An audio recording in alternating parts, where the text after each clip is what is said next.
While the rest of the country was deep in the grip of winter, here in the Sonoran Desert, photographers enjoy the beautiful weather. Hey everybody, welcome to the channel. It has been so long since I've been able to go out and just photograph what I'm hoping tonight's gonna be a beautiful desert sunset. So right now I'm just walking around in this preserve, trying to figure out where the sun's gonna set. Maybe find a good saguaro, the silhouette against it, who knows? But I think the sky might be really colorful this evening. High altitude clouds make great Arizona sunsets, and we have them. Right now, I'm walking around, trying to find a good saguaro cacti to use in this evening's photo. So one of the things I have a little trouble with out here is the composition. Yeah, we got these beautiful saguaros, but as you can see behind me, we got these palo verdes everywhere, and they really kind of mess up your compositions. Now, for us who live out here, we consider palo verdes to be nothing more than giant weeds. Let me tell you, they grow like weeds. But again, they really hide a lot. I've got a lot of cool saguaros over here that are going to be backlit by the sun. And I'm not a person, I don't really like to go off trail. So, yeah, just trying to find a good composition. So I'm coming up on some of my favorite saguaro here in this preserve, but there's no trail to get me on the right side of them for sunset. So maybe these clouds might get a little color up in them later this evening, so I might be able to take advantage of that. Photographing these big guys against a sunset is not an option. There is no trail in this preserve to get me around them. I do my best to try and find compositions. This saguaro is okay, but you can see the clutter of all the other vegetation in the photos. Or this one of a saguaro having some issues. After this past summer of nearly zero rainfall during our monsoon season, a lot of these giants of the desert have become very weak and prone to be blown over.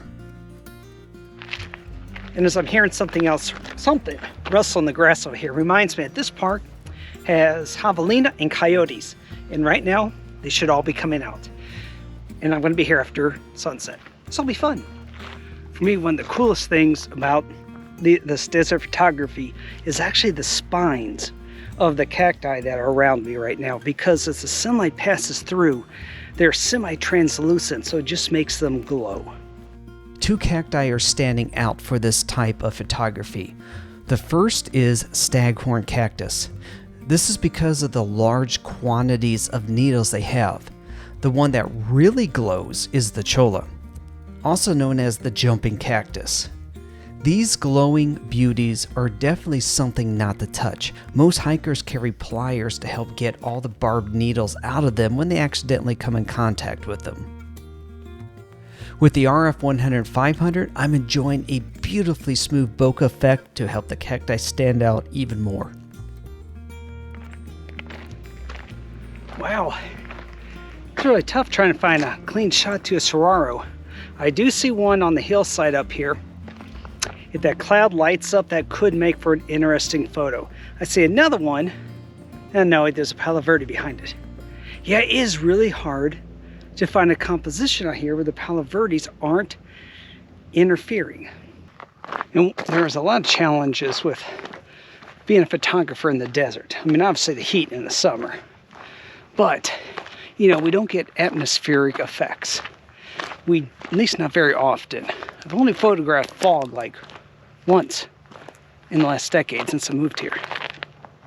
So this has really proven to be challenging tonight because I just cannot find a good shot, and I just turned around and I may have one.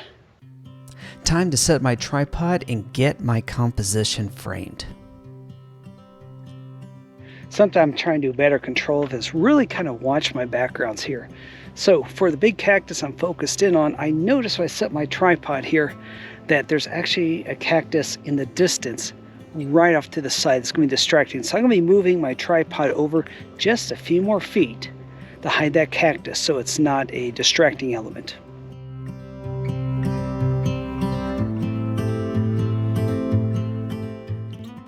All right, so what I'm liking here is those clouds. There's no contrails from jets up there.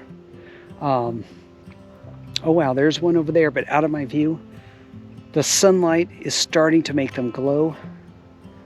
And I can see over here, and I can also see behind me, the cotton candy skies. So far it's looking like it's going to be really awesome. So how did the evening turn out?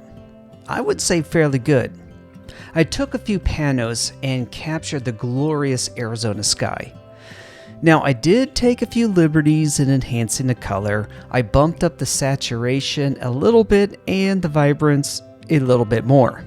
With a nearly black foreground, I needed these colors to pop and stand out. Let me know in the comments what you think. I also made a few portrait-oriented photos. Remember that phones, tablets, and magazines generally need portrait-oriented photos for their platforms. Once again, I used a saguaro cacti in silhouette as my foreground element and let the colors of the sky capture the viewer's attention. I didn't bump up the saturation and vibrance as much in these photos. Well, before it gets too dark out of here, I thought I better just record this little sign off. Hey everybody, thank you so much for watching. Hope you enjoyed this episode. Drop me a comment, that really helps with the YouTube algorithm. And I will see all of you next week. Take care.